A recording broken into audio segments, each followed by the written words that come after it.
Olá, tudo bem? Estamos de volta. Bom dia, boa tarde, boa noite. Onde você estiver vendo esse vídeo agora, estamos como sempre aqui comentando um pouco sobre as lições da Escola Bíblica Dominical, lição CPAD. Nesse momento, terceiro trimestre de 2025. Estamos já na lição número 9, não é isso? 31 de agosto de 2025. Uma igreja que se arrisca, né? O que vem a ser uma igreja que se arrisca? Em que está baseado esse título da lição de hoje? Está em Atos dos Apóstolos, capítulo 6, do versículo 8 ao 15, e também o capítulo 7, versículo 54 ao de número 60.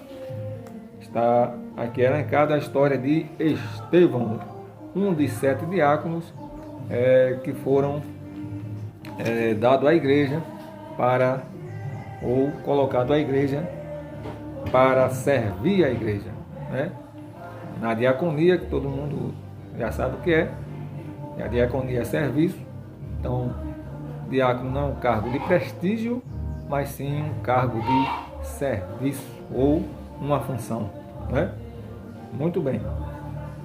Mas é uma honra, é um prazer servir a noiva do Cordeiro. Não é isso?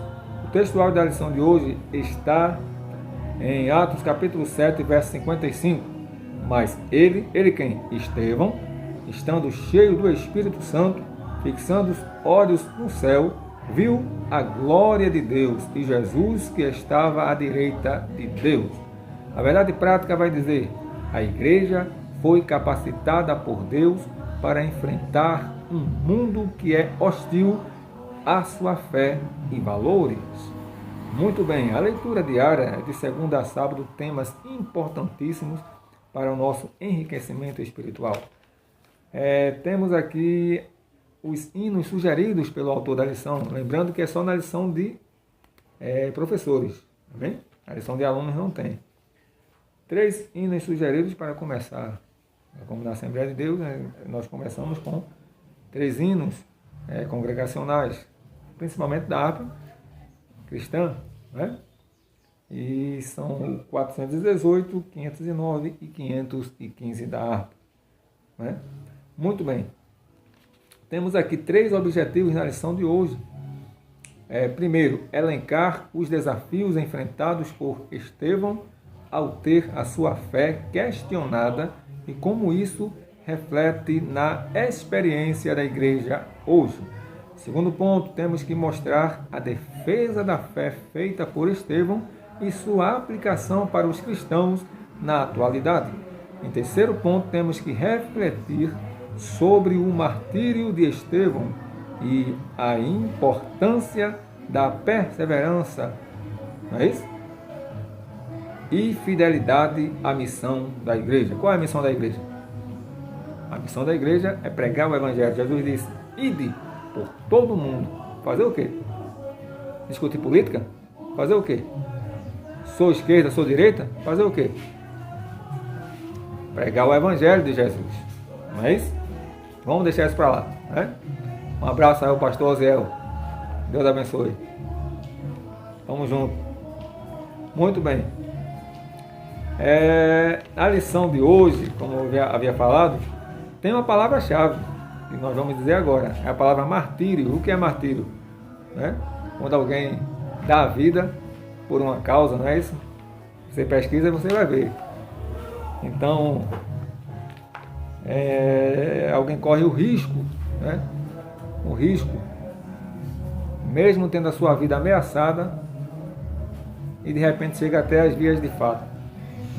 E a Bíblia diz: ser fiel até a morte e dar-te-ei a coroa da vida. A coroa da vida é para aqueles que morrem por causa do Evangelho, não é? Ser perseguido por causa da palavra, ser perseguido por causa do Evangelho, ser perseguido por causa do que eu acho, ser perseguido por causa daquilo que eu falo muito, ser perseguido por causa daquilo que é uma filosofia minha ou de alguém que não é Jesus. Então essa perseguição não é a perseguição que está elencado aqui na lição de hoje. Ser perseguido pelo Evangelho, por pregar o Evangelho, pela palavra, pela fé, que nós temos firmado, pela fé que nós abraçamos, né? Isso é a verdadeira perseguição que está aqui no texto. Estevão foi perseguido porque defendeu a sua fé, e não os interesses de Estevão, e não o que Estevão achava, e não o que Estevão pensava, mas sim o que a Bíblia diz, o que a palavra diz, e principalmente perseguido pelo nome que é sobre todo nome, o nome de Jesus. Primeiro ponto da lição: Estevão e a igreja que tem a sua fé. É só um panorama da lição. Quando chegar domingo na escola bíblica dominical, você e eu teremos uma aula completa. Primeiro ponto: Estevão e a igreja que tem sua fé contestada, né? O primeiro subtópico: aprendendo com Estevão. Com Estevão, em Atos capítulo 6, versículo 7, nós aprendemos o quê? Que a fé cristã vai ser sempre questionada. Por quê, irmão? O mundo, as pessoas vivem por vista. E Paulo disse: nós não vivemos por vista, mas vivemos por fé. Tem coisa na Bíblia que a gente só aceita pela fé, né? Sempre contestam a Bíblia. Você vê, o mar vermelho abriu e o povo passou. É o que a Bíblia diz. E a gente crê pela fé. Mas já vem estudiosos aí fora que dizem que o mar estava raso. E por isso que o povo passou por dentro do mar, né? Sempre contestam a Bíblia, a veracidade da palavra, mas nós não vivemos por vista. Nós vivemos por fé. Estevão nos ensina, nesse primeiro tópico, que todo cristão deve saber defender a sua fé e explicar e sustentar as crenças que ele abraçou, meu irmão. Um cristão que não tem base para defender a sua fé, olha aqui. Declaração de fé das Assembleias de Deus. Não é a segunda Bíblia, não é a Bíblia, mas é algo que foi tirado da Bíblia. E com a declaração de fé das Assembleias de Deus, você vai ver todos os pontos, o que cremos, o que nós aceitamos pela fé, o credo da Assembleia de Deus. Amém? Então, é uma boa ferramenta para você saber defender a sua fé. Passa pelo discipulado, amém. Mas quanto mais conhecimento da palavra, é melhor. Prossigamos e conheçamos e prossigamos em conhecer o Senhor. Declaração de fé das Assembleias de Deus. Defenda a sua fé, sabendo o que você crê, conhecendo o que você crê e o que você abraçou, o que você acredita. Não basta somente dizer que abraçou, mas tem que crer, né? E tem que ter base para poder defender a sua fé, não a sua ideologia, nem a ideologia de fulano de tal, a Bíblia, a sua fé. Amém? Muito bem. Como responder a desafios? Você tem que se munir desses documentos, a Bíblia, a declaração de fé da Assembleia de Deus, estude, leia, e Jesus vai lhe ajudar. Segundo subtópico do primeiro tópico, a fé sob ataque. A fé sob ataque. O ataque aqui não foi contra a pessoa do Estevão, mas contra aquilo que ele pregava. Os judeus helenitas se levantaram contra ele. Esses judeus faziam parte da diáspora, ou seja, são aqueles crentes, aquelas pessoas que tinham se espalhado por outras regiões fora do território de Israel. Eles não concordavam com o que Estevão estava ensinando, né? O mundo aí fora não concorda com o que a gente prega. Começaram a se opor ao seu trabalho. Atos capítulo 6, versículo 9. Eles, veja aqui, levantaram testemunhas falsas. Isso aconteceu com Jesus também. Levantaram testemunhas falsas contra Jesus. Outro fato é quando Estevão também pede perdão a Deus por aqueles que estão lhe oprimindo e massacrando, jogando pedra. Estevão diz: não imputes a eles esse pecado, porque eles não sabem o que fazem. Semelhante a Jesus, né? Porque quem aprendeu com Jesus, ele fica parecido com Jesus, até no ato de perdoar. Jesus na cruz do Calvário disse: Pai, perdoa-lhes, porque não sabem o que fazem. A mesma frase quase idêntica, você vai ver que Estevão também falou, ele perdoou os seus opressores em meio ao martírio. Muito bem. A inveja tomou conta da situação. Por quê? A perseguição foi causada por Estevão pregar a verdade do Evangelho e também a inveja, porque as sinagogas dos judeus estavam se esvaziando, né? Porque eles estavam chegando ao pleno conhecimento da verdade. Terceiro subtópico do primeiro tópico, a disputa com Estevão. A disputa com Estevão. E disputavam com Estevão, capítulo 6, versículo 9 de Atos. Não é isso? O dicionário grego-português observam que este termo, frequentemente usado no contexto de discussões religiosas ou filosóficas, onde diferentes pontos de vista estavam sendo examinados ou desafiados. Que termo é esse? É o vocábulo suzetel, não sei se eu pronunciei certo, traduzido aqui como disputavam, quer dizer, não só sobre a Bíblia, mas sobre outras coisas. Quando havia uma discussão, era esse termo aqui, esse vocábulo que estava em alta na discussão. Os judeus helenitas não estavam simplesmente discutindo com Estevão, isto é, batendo boca, mas procuravam que a todo custo sobrepor a sua cosmovisão através de uma narrativa bem construída. Tem grupos aí religiosos que têm uma narrativa bem construída, tem base no que eles falam para eles, não base bíblica. Mas se o cristão tem a base bíblica, o cristão consegue vencer os debates, os desafios e as afrontas. Quarto ponto do primeiro tópico, a falsa narrativa. A igreja sempre teve de lidar e combater as falsas narrativas. Nos dias de Jesus, ele foi acusado de o quê? De enganar o povo, em João 7 e 12, Evangelho. Quando ele ressuscitou, criaram uma narrativa de que levaram o corpo dele, em Mateus capítulo 28, versículo 13, disseram, não, os discípulos roubaram o corpo dele, ele não ressuscitou não. Sempre querem desconstruir a nossa fé, a nossa crença, não é isso? Paulo foi acusado também de pregar contra os decretos de César, Atos 17 e 7. Da mesma forma, acusaram de pregar sobre deuses estranhos, Atos 17 e 18. Hoje em dia não é diferente. A igreja luta em várias frentes, não é isso?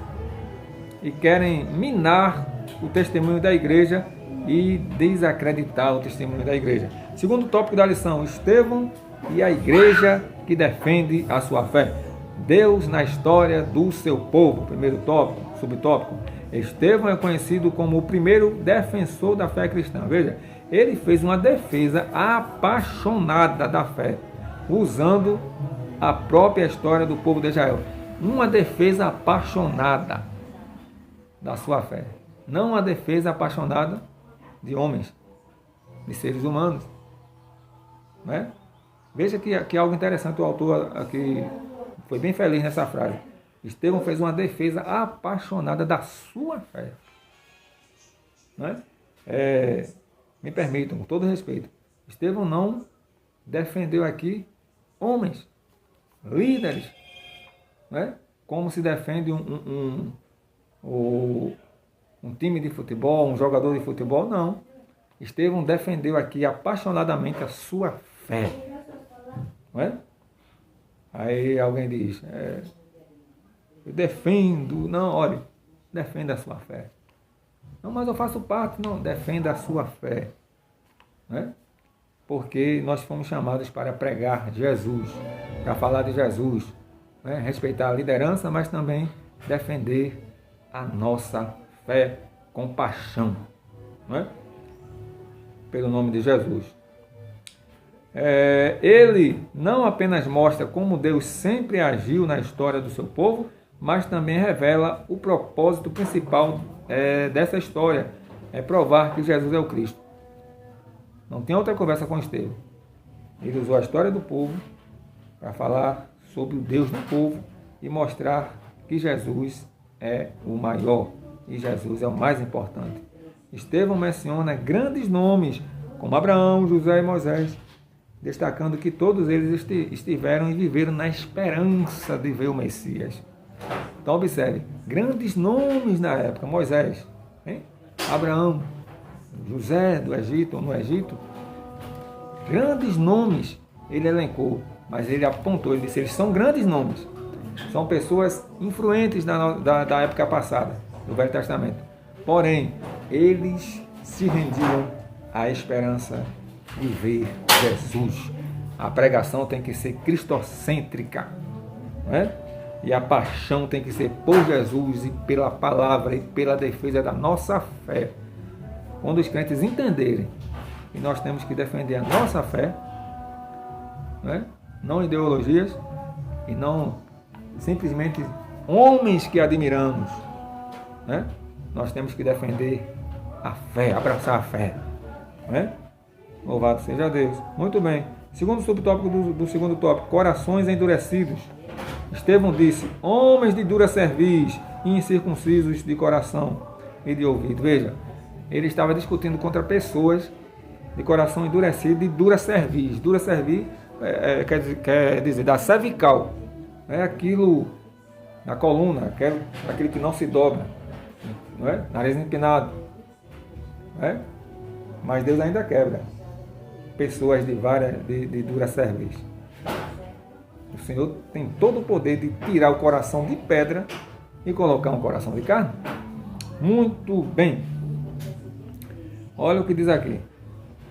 Homens de dura cerviz, no discurso de Estevão, vós sempre resistis ao Espírito Santo, assim vós sois como vossos pais. Atos 7:51. E mesmo diante de fatos que o Senhor fez com o povo de Israel, nossos antepassados, eles ainda preferiram ignorar o que Estevão falava. Veja que interessante. Quando ele diz assim vós sois como vossos pais, está falando dos antepassados. O povo que viu os milagres no Egito também, né? No deserto, as pessoas de dura cerviz, as pessoas obstinadas no erro e que não se dobravam. Ele diz, vocês são como vossos pais. Por quê, irmãos? Nós, dentro da igreja, tem muita coisa. Uma coisa é quando chamamos assim, o pastor é nosso pai, a dirigente é a nossa mãe. São termos usados lá fora, para me permitam, pai de chiqueiro, pai de santo, mãe de santo. Mas Jesus, que é Jesus, ele veio ao mundo e disse, vocês vão orar assim, ó. Pai nosso. Jesus mandou dizer que o líder é o nosso pai. Agora nós temos respeito. Podemos ter o respeito. Agora, o nosso pai, Jesus quem disse. Pai nosso que estás no céu. Né? Olha, isso aí é uma discussão, mas vamos para frente. Terceiro tópico da lição, Estevão e o martírio da igreja. Primeiro subtópico do terceiro tópico. Contemplando a vitória da cruz. Estevão contemplou a glória de Deus, eis que vejo os céus abertos. Olha, quando Estevão estava morrendo ali apedrejado, ele não estava perdendo. Quem disse que era o final da vida, que era o final da história? Não. Estevão não estava igual a Jesus. Jesus também não morreu na cruz. Alguém diz assim, morreu na cruz, Jesus, coitado de Jesus, ensanguentado, sofreu, coitadinho de Jesus. Não, ele venceu como um guerreiro, foi até o fim. Estevão também. A morte de Estevão serviu, não é, para a base da igreja ser mais sólida, para as pessoas terem aquele testemunho vivo de alguém que deu a vida por amor do Evangelho. Né? Então Estevão não estava perdendo quando estava morrendo. Ali Estevão estava ganhando. Amém? É uma vitória, né, para a igreja. Paulo demonstrou estar pronto também, não somente a sofrer pelo nome de Jesus, mas morrer por ele. Atos 21 e 13. Segundo subtópico do terceiro tópico, perdoando o agressor. Foi aquilo que a gente já falou no começo. A última declaração de Estevão foi essa, antes da sua morte. Foi marcante. Foi? Ele disse, de joelhos ele clamou com grande voz, Senhor, não lhes impute este pecado. Estevão estava dizendo, não põe na conta deles esse pecado, Senhor, porque eles não sabem o que fazem. Ele falou as palavras que Jesus falou lá na cruz. Está vendo? Quem aprende de Jesus, parece com Jesus. Está lembrado de Pedro? Parece com ele. Tu andava com ele, tu é um deles. Porque quem anda com Jesus, quem ouve os ensinamentos de Jesus, quem guarda os ensinamentos de Jesus, você anda com uma pessoa, você começa a ter os trejeitos da pessoa, a falar como uma pessoa, a se expressar como uma pessoa, por causa da convivência. Quem convive com Jesus, fala igual a Jesus, pensa igual a Jesus e pratica o que Jesus praticou. Perdoa-lhes. Jesus trouxe o perdão. Deus abençoe a tua casa, a tua vida, em nome de Jesus. Amém.